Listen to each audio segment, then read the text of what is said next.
فجر کے وقت کچھ لوگ تکیے پر سر رکھ کر سوتے ہیں اور کچھ لوگ مسلے پر سر رکھ کر روتے ہیں۔ سونے والے خوبصورت خواب دیکھتے ہیں اور رونے والے خوبصورت تقدیر پا لیتے ہیں۔ توبہ کرنے سے اگر آپ نیک نہیں ہوتے تو گناہ گار بھی نہیں ہوتے۔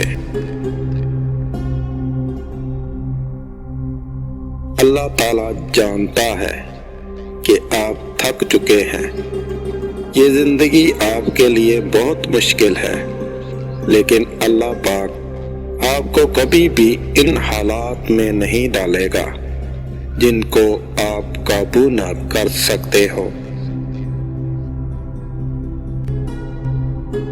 جب اللہ کسی بندے کو نیک بنانا چاہتا ہے تو اسے کم بولنے، کم کھانے اور کم سونے کا الہام کر دیتا ہے۔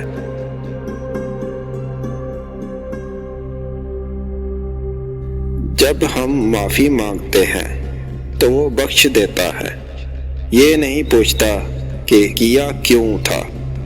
یہی تو فرق ہے رب کے معاف کرنے اور لوگوں کے معاف کرنے میں۔ بہترین لوگ بہترین نیت رکھتے ہیں، جس کی وجہ سے اللہ تعالیٰ ان کے تمام کاموں کو سنوار دیتا ہے، اور کام کو اللہ سنوار دے اسے کوئی بندہ کیسے بگاڑ سکتا ہے۔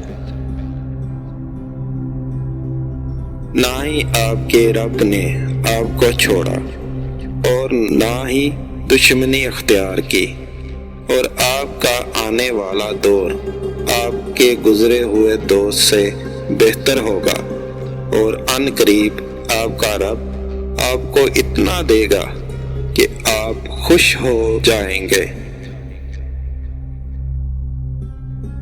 اللہ نے موت اور زندگی اس لیے پیدا کی تاکہ وہ تمہیں آزمائے کہ تم میں سے کون اچھے عمل کرتا ہے۔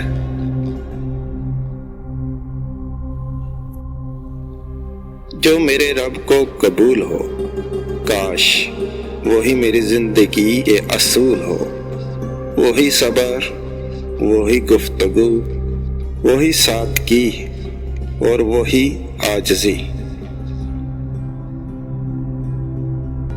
کائنات میں کوئی کسی کا اتنی شدت سے انتظار نہیں کرتا جتنا اللہ تعالیٰ اپنے بندوں کی توبہ کا کرتا ہے۔